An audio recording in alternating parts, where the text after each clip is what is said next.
Shemar Stewart finally got his contract from the Cincinnati Bengals, and now that it's done, boy, was that a massive waste of time. We'll break it down on today's edition of Locked On NFL. The new Locked On NFL. The madman Tyler Rowland is your double shot of NFL espresso with the Locked On local experts on every major story.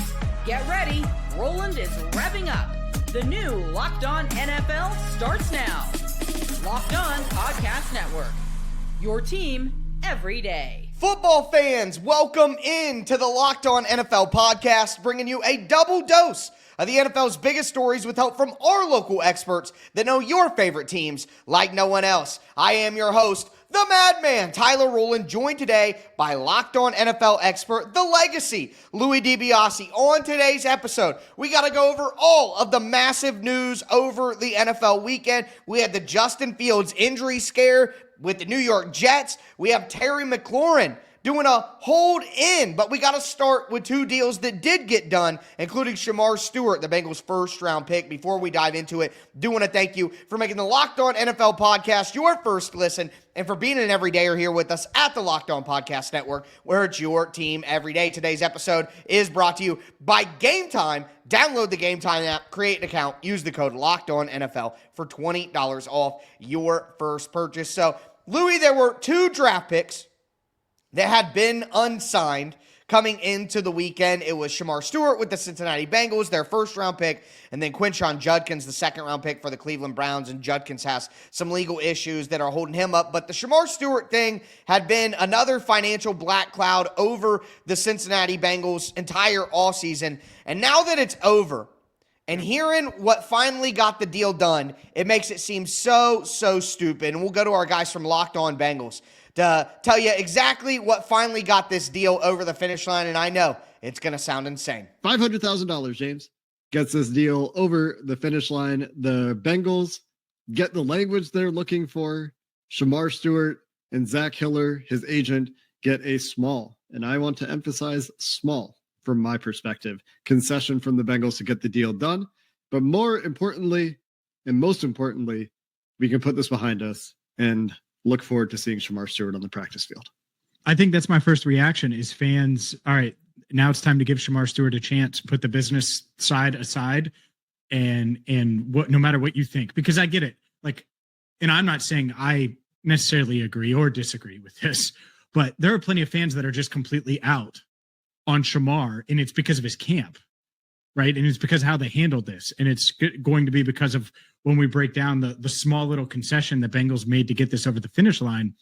And over the past few weeks, especially, I've really tried to chat with NFL folks to see, like, hey, should this be a holdup?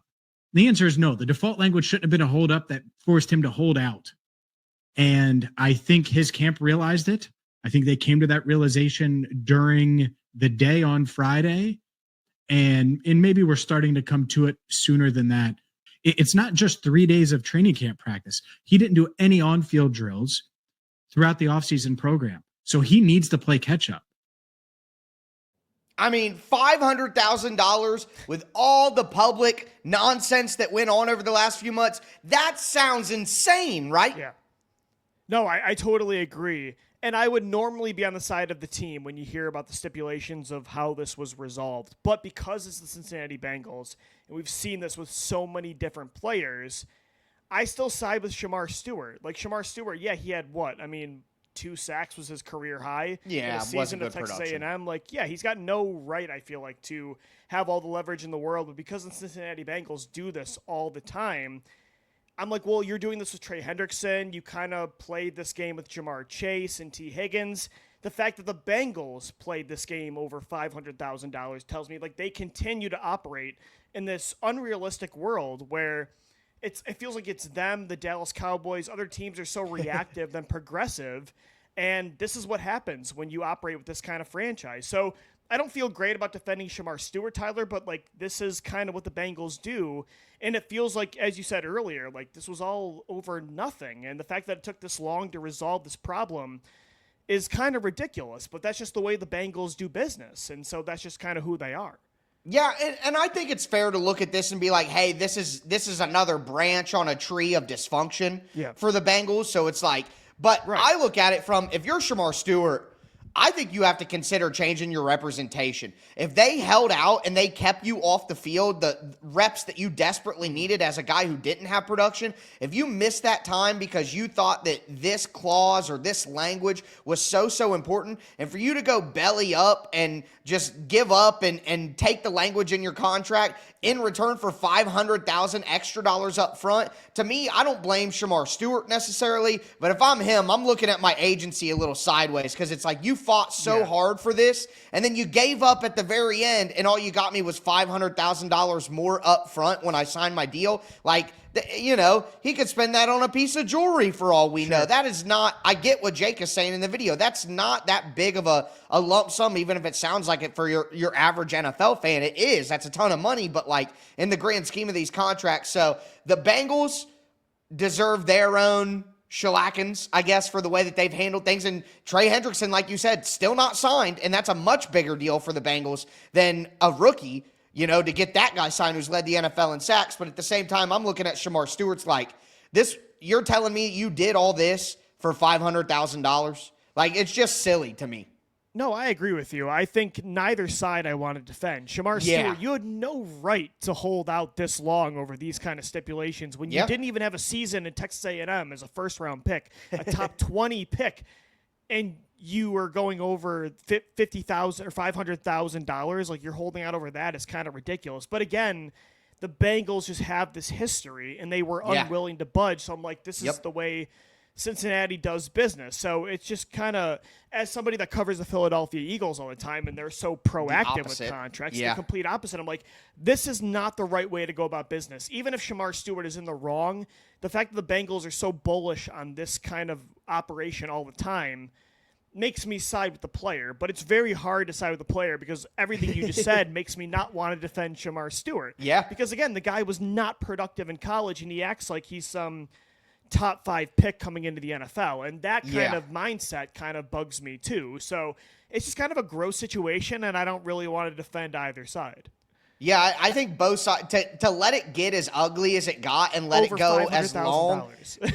Yeah, to me, like, an ugly divorce requires two guilty parties. You know what I mean? Like, it doesn't get ugly if just one side is trying to do it right and one side refuses to do it. Like, it gets ugly when both people are going for blood, and the public game that they played, and, you know, the agents coming out and saying stuff. It was just an ugly situation, and I'm glad that it's over and they can move on to football. But the problem for the Bengals is they really can't move on to football. The Trey Hendrickson thing is still hanging over them, and boy, do they need to get that deal done with him. Like, that's something that has to be done ASAP.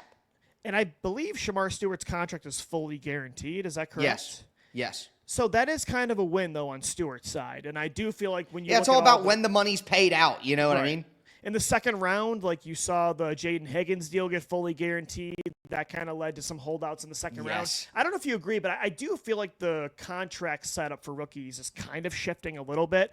I don't think the CBA will ever go back to the way it was in the Sam Bradford days where he's getting a top 10 contract before he goes into the NFL. But because of the new NIL kind of structure in college football, I do feel like this kind of contract setup is going to be a requirement unless guys are just staying into college football until year 3 or 4. So that part did interest me. I'm like, is the rookie contract scale shifting somewhat within the current confines of the CBA?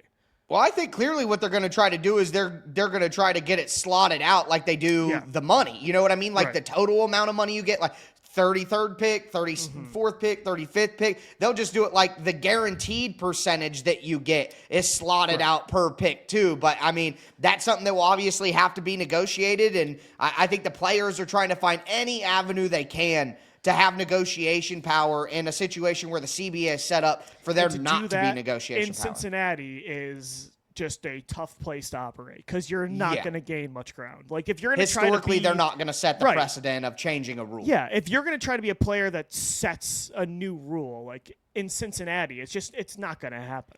So. Yeah, and if the Bengals can find an opportunity to have language in the contract to help themselves out, and all the other teams are doing it and they're not, you knew it was only a matter of time before they found a way. Spectrum, for sure. Yeah, 100%. But with that being said, let's talk about some teams who did pay some players, like the Chargers and, surprisingly somehow, the Cowboys.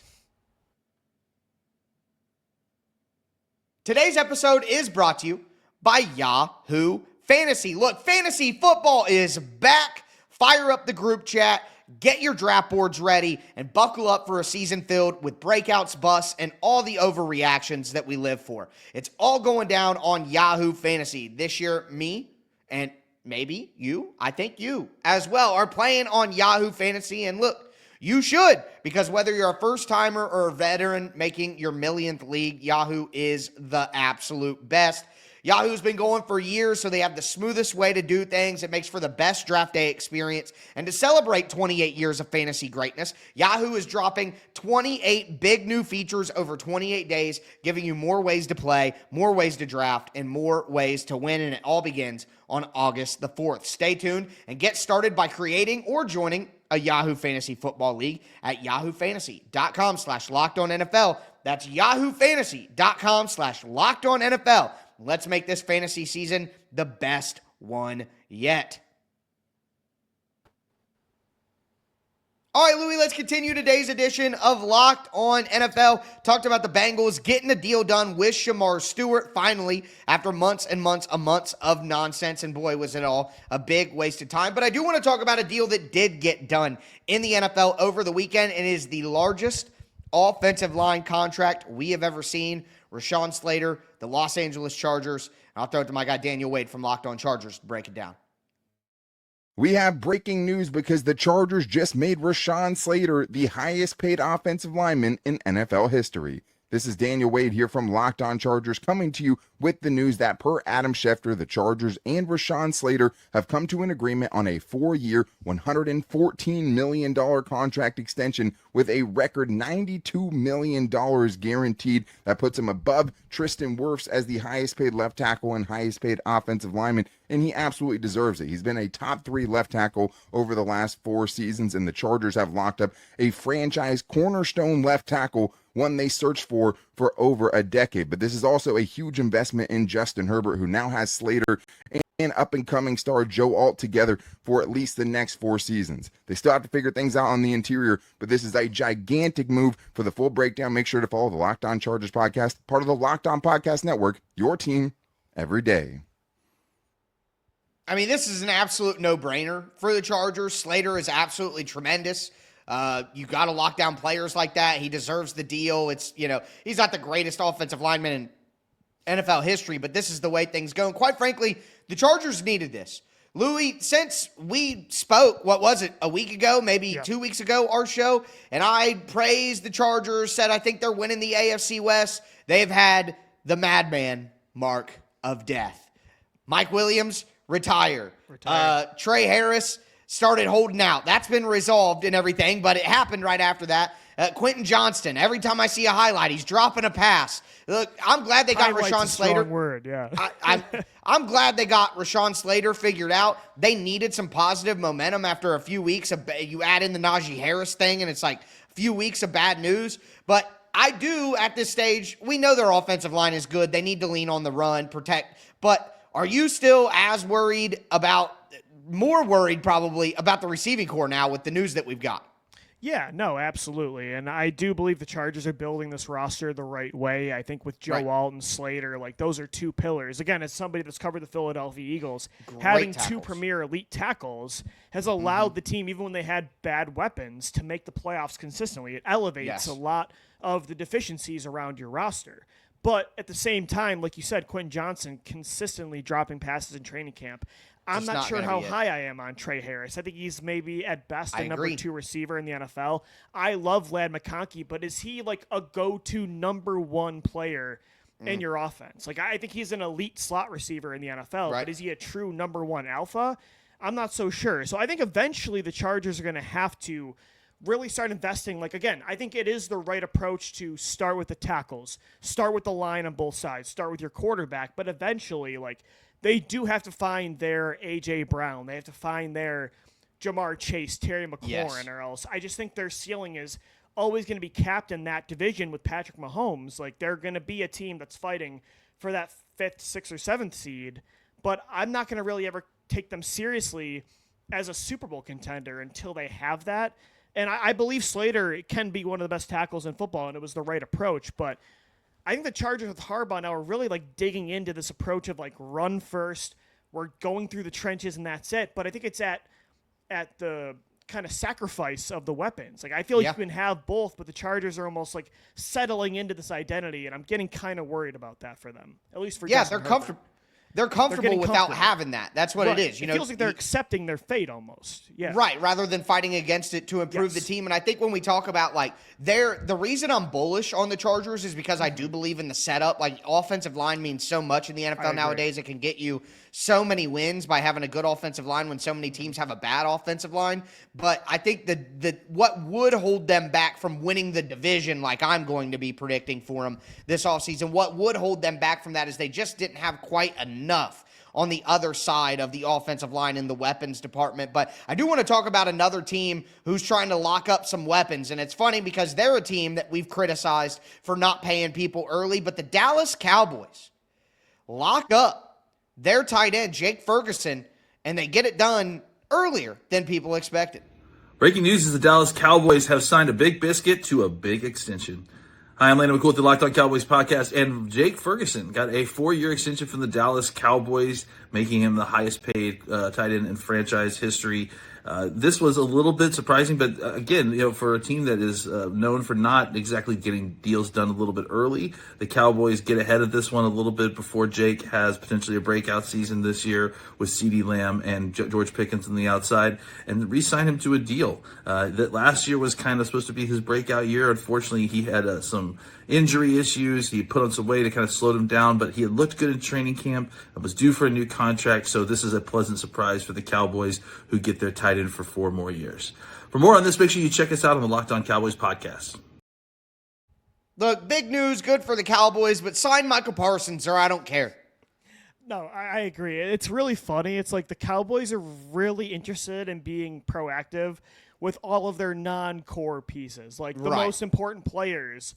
The CeeDee Lambs, Dak Prescott, Micah Parsons, those are the guys they're so late on signing, and yet the Trayvon Diggs of the world, and the Jake Fergusons, they have no issues paying them early. It's just, the whole theme of today's episode is like you look at the Bengals and the Cowboys, it's like this is how to not operate an organization if you want to consistently be a title contender from a contract standpoint. And I like Jake Ferguson. I think he's a really dependable, underrated tight end of the NFL, but it's like, where is this same energy towards a top 3 pass rusher in football? That's where I see it. I don't know. I mean, it's a strange way to operate when you overvalue your less important pieces and undervalue your most important pieces. Right. It just doesn't make a lot of sense. But with that in mind, I mean, want to throw the Cowboys news in there, get a Micah Parsons deal done, but their division mate, and another team in the division of the team that you cover as well, the Washington Commanders, they had a little bit of an update. And I want to throw back to a video from earlier this week when training camp started about Terry McLaurin's status with the Washington Commanders. Terry McLaurin is officially holding out, and no matter how the team spins it, this is the first real crisis of the Adam Peters era. Terry McLaurin did not show up by the deadline Tuesday for veterans to show up and participate in training camp. And that silence speaks louder than anything Adam Peters told us Tuesday morning about the negotiations and the ongoing situation with Terry McLaurin. So here are the basic facts of the situation going on with Terry McLaurin. Did not report for his mandatory conditioning test on Tuesday, which means he's officially beginning his holdout. He's the only player on the Washington Commanders roster that is not present for training camp. Well, he is present for training camp now, but it is officially a hold-in. And Louis, in my opinion, when the player reports and they're just not doing on-field stuff, that's like what Micah Parsons is kind of doing with the Cowboys right now. For me, that is at least a good first positive step of, like, Trey Hendrickson is in Florida away from the Bengals. He's so angry with them, he doesn't want to be in the building. But McLaurin's there, and he's participating because the team doesn't want to fine him. He doesn't want to get fined. I think that this is a deal that's going to get done very, very soon, and it's going to be a non-factor, and I hope it's not. But I will say this. Terry McLaurin's 30. I don't know that I'd be comfortable paying him more money than what Garrett Wilson just got. I'm not paying Terry McLaurin top 5 wide receiver money. Yeah, in a vacuum, I agree with you, but the Washington Commanders are operating as if this year is Super Bowl or bust because they have a top 2 oldest roster in the NFL, and yet they're drawing the line at their number 1 receiver in football. They're like, we will build this team super old around Jaden Daniels, but we're not going to pay Terry McLaurin. So, like, in a vacuum, I completely agree with what you're saying. Right. But the way they're operating and building their roster doesn't make sense. Of course you pay Terry. Like, why is this your line in the sand? That part doesn't make any sense to me. He's coming off a career season. Why would you not want Jaden Daniels to have his number 1 receiver in football? This his go-to weapon in his offense, at least this year. Yeah. I don't know. Like, yeah, I agree that you shouldn't pay him top 5 receiver money, but I would hope they are willing to give him at least top 10 because that's the way you're building your roster. If you were doing the complete opposite, I'd understand. But again, you have the 2nd or 1st oldest team in football. So that's the approach you're taking. Then pay Terry McLaurin. Yeah, that's a great point. It doesn't really make a lot of sense to not pay him if that's the way that you're building the team. If they were going with a youth movement and saying we want everyone on Jaden Daniels' timeline, then maybe it would make more sense to be a little more prudent. That definitely does make sense there. But we talk about Garrett Wilson and how his deal is affecting the Washington Commanders now, but Garrett Wilson almost lost his quarterback over the weekend. There was a big-time scare with the New York Jets. We'll dive into that in the weird situation going on with Christian Wilkins and the Las Vegas Raiders. Today's episode is brought to you by Game Time. Look, we've all been there. You're logging on early, waiting forever for concert tickets to go on sale, only to lose your spot for the show that you've been dying to see. Live music should be about making memories, not dealing with the stress of ticket shopping. That's where Game Time comes in. Game Time makes getting concert tickets faster and easier than ever. Prices actually drop as you get closer to showtime. You can save up to 60% off with their killer last-minute deals. Look, Game Time has the best features in the industry. You get a panoramic view from your seat, so you know what you're looking at when you sit down. No hidden fees on your tickets, so you know what price you're going to pay, and the Game Time guarantee has your back with the cancellation protection. I buy all my tickets on Game Time. You should too, so take the guesswork out of buying concert tickets with Game Time. Download the Game Time app, create an account, use the code LOCKEDONNFL for $20 off your first purchase. Terms apply. Again, create an account, redeem the code LOCKEDONNFL for $20 off. Download the Game Time app today. Last minute tickets, lowest price guaranteed. All right, Louie, let's cap off today's edition of Locked On NFL. We've talked about the Bengals getting a deal done, Reshawn Slater getting a massive deal, Terry McLaurin holding out, Jake Ferguson getting a deal. So much news from over the weekend, but the thing that kicked things off this weekend, and I say kick, no pun intended, with the foot injury, was Justin Fields. The news, Louie, I think back to a simpler time when we didn't have social media constantly refreshing, and this would be a thing that we heard late 6 o'clock p.m. news. Justin Fields had an injury scare, but he's perfectly fine. But because we get the information so quickly, it was panic. It was panic until it wasn't. And to explain the entire situation, I'll throw it to my guy, John Butchko from Locked On Jets. But as a Jets fan at this point, after 14 straight years of no playoffs, after 9 straight years of no winning seasons, you're just expecting things to go bad. And whenever you let your guard down for a second, and look, I don't even think Justin Fields is going to be that great, but he's the quarterback of this team. There's hope around him. He's an interesting project. He's got upside, and to watch it potentially all go out the window and the second track is a training camp, that would have been too much to bear. Well, fortunately, the news came out that it's not that serious, and the news just kept getting better as we progressed through the day. At the end of practice, Glenn indicated that it was a toe injury. So you went from thinking, okay, maybe is it Achilles, is it an ACL? No, it's just a toe injury. Still, though, toe injuries can linger, especially if it's something like turf toe. Then the news came out that it wasn't turf toe, it was a dislocated toe. And then later on, still news came out that Fields is day-to-day, that this is not something that's really going to derail him even in his training camp. So a big sigh of relief. But this whole episode just shows how vulnerable we all are right now, because you have to have your guard up constantly with this team. And fortunately, this time we caught a break. It wasn't the devastating injury that we all feared. So maybe that's a good sign. Maybe for once the Jets finally caught a little bit of a break. It's crazy to say, like, when your quarterback suffers an injury the second day of training camp, you caught a break. But If you had told me during that whole saga that the end result would be Justin Fields suffered a dislocated toe in his day-to-day and they think he's going to be ready to go week 1 against the Steelers, which they do, I would have signed up for that in a second. Listen, hey, this could be a turning of a new leaf for the Jets. You know, they're paying their guys. They paid Sauce. They paid Garrett. Justin Fields avoided major injury. Vibes are still high. Maybe this is the dawn of a new era for the Jets.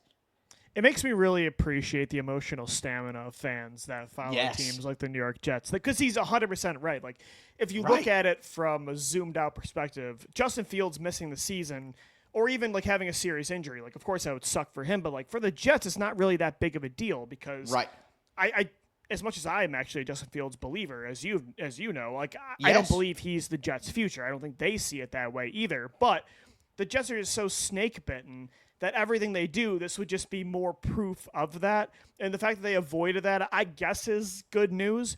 Yeah. I think just, again, overall you hear player is carted off. You always assume the worst. Yes. And I totally agree with what you were saying earlier. Like, the instant social media exposure that we get these news updates makes you think it's horrible.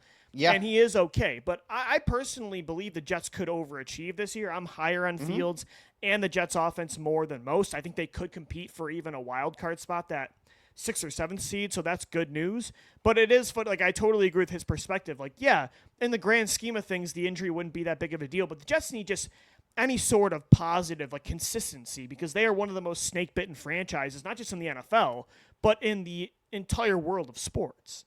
Yeah, and literally at the beginning of the show, you know, a lot of times I'm getting clips and I just tend to watch because there's such good talent on the network. You know, I'm just like watching the show and he's going over Aaron Rodgers in his first game. Zach Wilson had an injury year too, and Chad Pennington, and he's just going through this litany of like Sam Darnold doesn't work out. So we got Zach Wilson, that doesn't work. Oh, we have like a 2-time MVP in the last 4 years. Nope. He doesn't work. And it's like immediate. This steady guy named Justin Fields, like, at least he'll run well, like, broken toe out for the, like, I mean, they're just so snake bitten. So I get the Jets' perspective on that, but again, this didn't turn out as bad as maybe some other things could have, and maybe that's a sign of things to come. I can tell you something that did turn out very, very bad, and it was the Christian Wilkins experience with the Las Vegas Raiders after signing a big-time $100 million free agent contract. He's been released by the team, and they're trying to not pay out the rest of his guaranteed money, and he's going to be filing an injunction to try to get it, not throw it to Q Myers from Locked On Raiders to break down the situation. What's happening is Q Myers from the Locked On Raiders podcast with the breaking news that the Raiders are releasing or have released